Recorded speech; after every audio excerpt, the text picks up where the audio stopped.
Hello, Muslim friends in the world. The hall was packed that evening. Bright lights, cameras, whispering voices, building like a rising tide. At the center of it all stood Reverend Marcus Hale, a well-known preacher, confident, respected, a man who had spent more than 30 years teaching faith from the pulpit. Across from him sat Ahmed, a young Muslim with a calm face and quiet eyes. No titles, no special robe, just simplicity. The moderator asked the final question of their public dialogue. What is the true nature of God? The audience leaned forward. This was the moment everyone came for. Marcus raised his hand, steady and bold. And then he said it. If you can prove to me, clearly, reasonably, and without twisting meaning, that Jesus is not God, then I will embrace Islam. Gasps filled the room.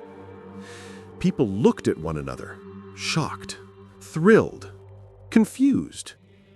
But Ahmed did not smile in victory. He did not lift his voice. He simply nodded, a calm, sincere nod. I am not here to defeat you, Reverend, he said gently. I only hope that both of us stand closer to the one true God. Marcus felt something shift inside him, a feeling he had not felt in years. Not fear, not anger. Uncertainty. The debate began. The hall buzzed with intensity. Marcus spoke passionately. Verses, theology, history. Ahmed listened. Then, quietly, he asked one question. Just one. When Jesus prayed, who was he praying to? Silence. The room froze. Not a whisper, not a cough, not a sound. Marcus opened his mouth, then closed it. Ahmed continued, still gentle. Does God pray to another God? Or does God pray to himself? For the first time in his life, Marcus felt the ground beneath his beliefs tremble. He swallowed hard. His heart beat faster. He did not answer, not because he didn't want to, but because he couldn't. And for the first time in a very long time, he felt something unfamiliar, a crack in the certainty he had always lived with, a crack that would soon open into something far greater, something that would change everything. The morning sun was soft when Marcus stood outside the small neighborhood mosque. No crowds this time, no cameras, no debate flyers. Just a quiet building with a modest green dome and a door that seemed to invite rather than challenge. He hesitated before entering.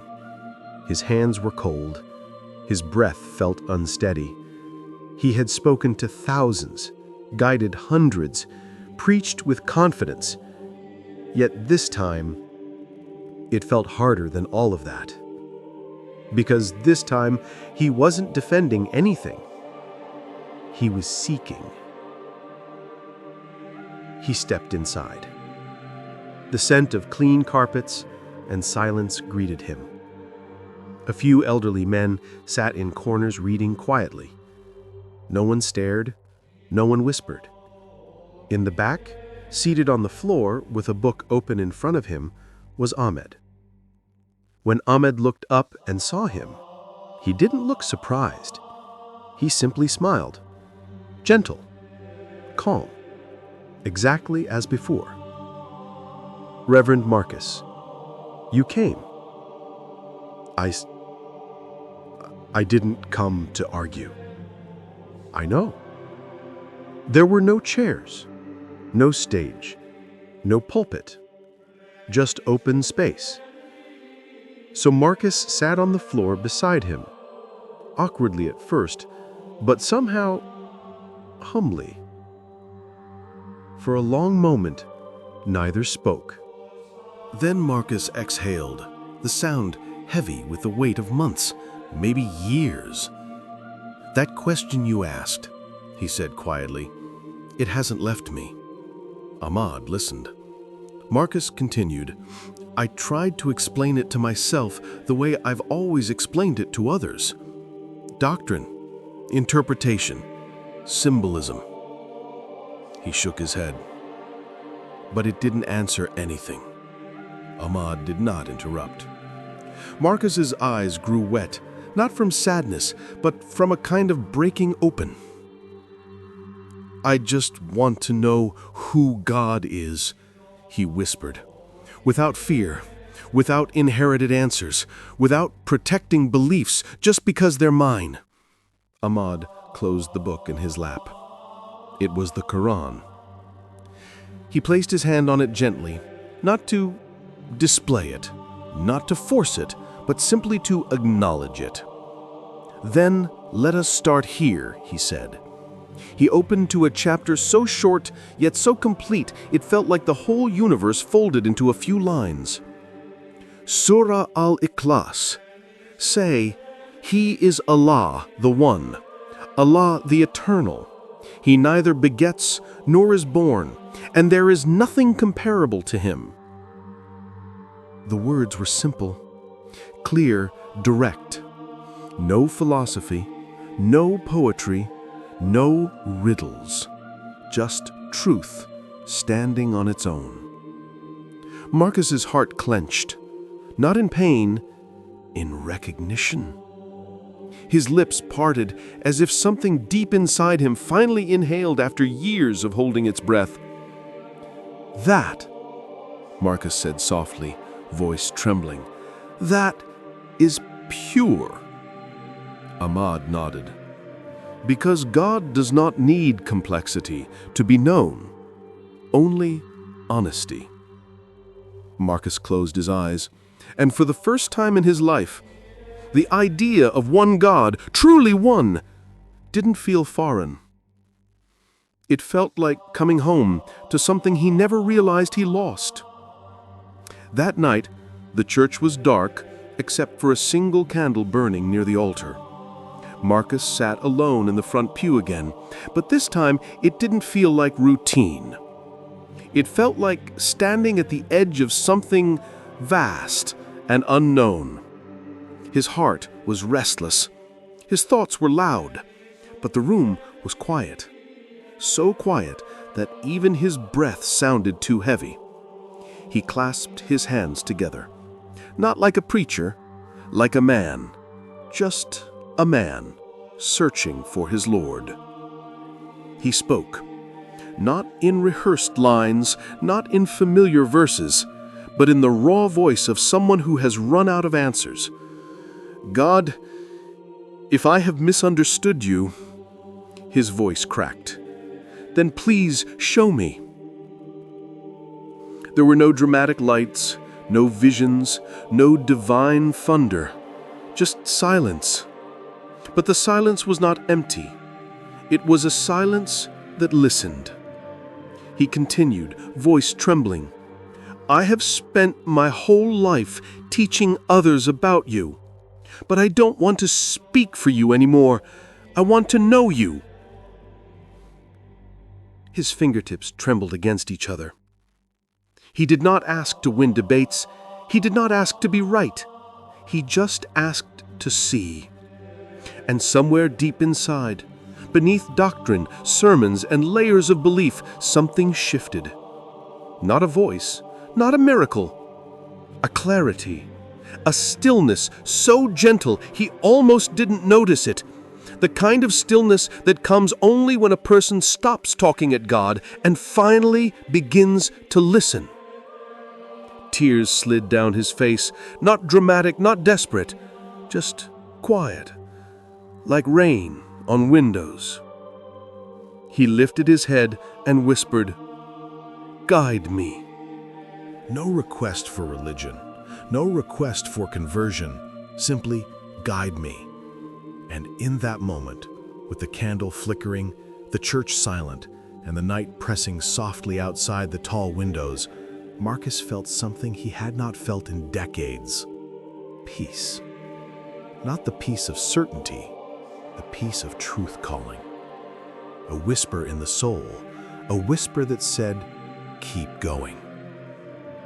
Days passed. On the outside, Reverend Marcus continued his routines. Services, counseling, sermons. He spoke the same words, read the same scriptures, stood in the same place behind the pulpit. But inside, everything had changed. His faith was no longer a shield, it had become a question. Late one afternoon, he was preparing his Sunday sermon. The topic was supposed to be the love of God. He read the verses, familiar ones, the same ones he had shared countless times before, but the words felt distant, like echoes instead of meaning. He paused. Then slowly, he reached into his jacket pocket. There, carefully folded, was a small piece of paper, a handwritten note. Ahmad had written it after their last conversation. Just a single line. If you want to know who God is, ask him directly. No arguments, no debate points, no philosophy, just ask him. Marcus stared at the words for a long moment. Then he placed the note on the pulpit and he prayed, not as a preacher before an audience, but as a soul standing before the one who created him. God, if you are truly one, he whispered, then remove the fear from my heart. The moment the words left his lips, it came. Not lightning, not visions, not a voice from the heavens, but something simple. His chest loosened. The tightness he had carried for weeks, gone. A warmth spread through him, slow and steady, like sunlight rising over cold stone. For the first time in his life, faith did not feel like something he had to defend. It felt like something he could rest in. He drew in a deep breath, and for the first time, it didn't tremble. He sat down. His eyes burned with tears, not of sorrow, but of recognition. It wasn't proof of theology. It wasn't logic or debate. It was the quiet certainty that comes only from the heart when it finally stops resisting truth. He whispered, barely audibly, "You are one." Not said to convince himself, not said to be brave, said because every part of him finally knew. And in that small church, in that quiet hour, something in Marcus's faith transformed. It was no longer about knowing of God. It was about knowing God. Not three, not divided, one. Night had come again. The church lights were off this time. Only the moonlight filtered through the stained glass, scattering soft colors across the empty pews. Marcus sat at his desk in his office, the same desk where he had written sermons, counseled families, signed baptism papers, and planned worship services. Tonight, it felt like a witness. He opened a drawer and pulled out something he hadn't touched in years, his old notebook from seminary. Its pages were filled with study notes, translation work, and verses he had memorized long before he became a preacher. He flipped through it slowly. Page after page carried the certainty of a young man who believed he already understood God completely. But then, his hand stopped. There it was, a verse he had underlined twice long ago. John 17:3. He read it aloud, voice barely above a whisper. "And this is eternal life, that they may know you, the one true God, and Jesus Christ, whom you have sent." The words echoed. One true God, Jesus, whom you have sent. Sent. Not equal, not co-eternal, not part of the same being. Sent. Like a messenger, like every prophet before him. The foundation he had stood on for decades trembled again, but this time it did not frighten him. It freed him. His pulse quickened. His hands shook. He whispered the verse again, slower. The one true God. He closed his eyes. The answer had been in front of him his entire life. He simply had not seen it, not because it was hidden, but because he was afraid to look. A tear slid down his cheek, then another, and suddenly, he wasn't just reading, he was breaking. Not breaking apart, breaking open. Because the truth didn't shatter him, it completed him. He pressed his hand to his chest, feeling his heart racing full to the point of aching. In that moment, he knew. This was no longer about whether he could prove something in debate. This was about the deepest honesty of his soul. He whispered into the quiet, I never worshipped Jesus. I loved him. And the difference was everything. His voice broke as he spoke to the one he finally knew was listening. God, I know you now. Not as theology, not as doctrine, but as truth. Whole, one, complete. The candle in the corner flickered gently, as if the room itself exhaled with him. The morning air was cool when Marcus arrived at the mosque once more. No one noticed him enter. No one stared. To the people inside, he was just another soul seeking peace. Ahmad was sitting near the front, reciting softly. Marcus approached, and for a moment, they simply looked at each other. No speeches, no debate, no explanations needed. Ahmad saw the answer in Marcus's eyes before a single word was spoken. His voice was gentle.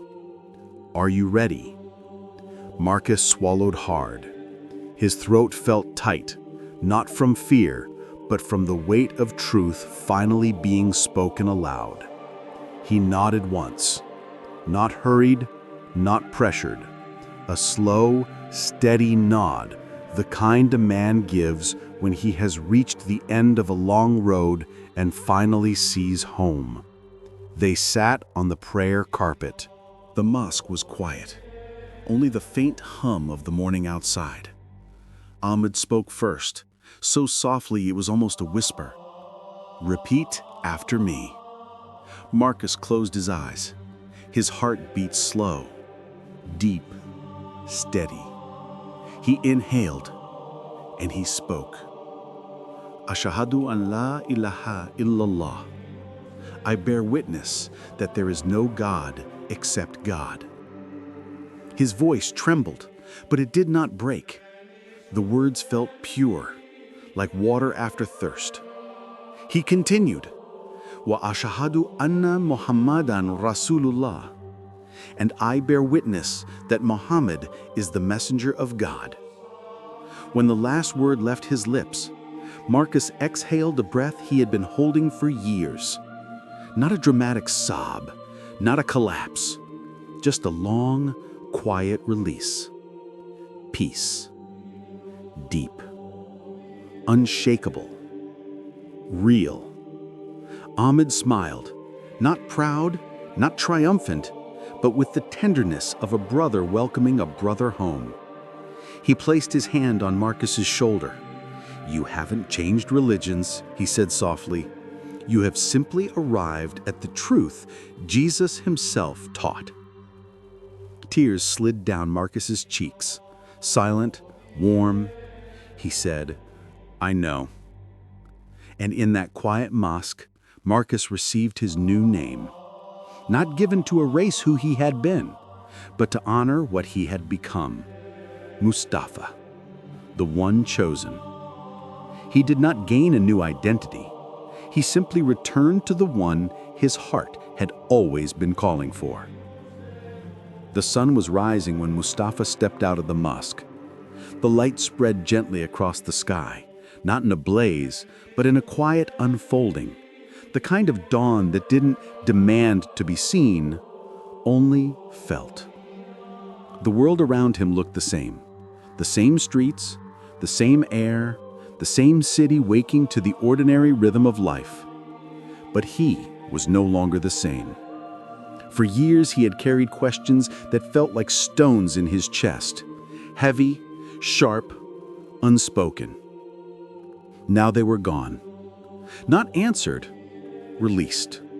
He walked slowly, as though relearning how to move in a world where his heart finally rested. Later that day, he visited his mother. She opened the door and immediately sensed something different, not in his appearance, not in his words, but in the stillness surrounding him. A quiet she hadn't seen in him since he was a child. She held his hands. "What happened?" she asked. Mustafa didn't speak of religion. He didn't mention debates, scriptures, or doctrine. He simply said, "I found peace." She looked into his eyes, searching, and saw that it was true. Her worry loosened. Her breath deepened. She didn't ask anything more. She didn't need to. Days passed, then weeks. Some friends embraced him. Some questioned him. Some stepped away. But he did not argue. He did not insist. He did not preach. His faith was not something he carried in his mouth, but something that lived quietly in his chest, deep and steady like the tide. He learned to pray. At first, the movements were unfamiliar, but the surrender felt natural. Each bow was not an act of obedience, but of returning. Returning to humility. Returning to clarity. Returning to God, not as an idea, but as a presence. One evening, after prayer, he sat alone under the open sky. The stars stretched endlessly above him, ancient, vast, unchanging. He remembered the years he had spent searching, questioning, doubting, resisting. All of it had led him here, not by force, not by accident, but by guidance. He smiled, a small, quiet smile. A smile that came from the kind of happiness that did not need to be seen to be real. And in the silence of the night, with the world at rest around him, he whispered, "Alhamdulillah, all praise belongs to God." Not as a ritual, not as a habit, but as truth. A truth his heart finally understood. And the new chapter of his life began not with fireworks or crowds, but with peace. The kind so deep it feels like dawn.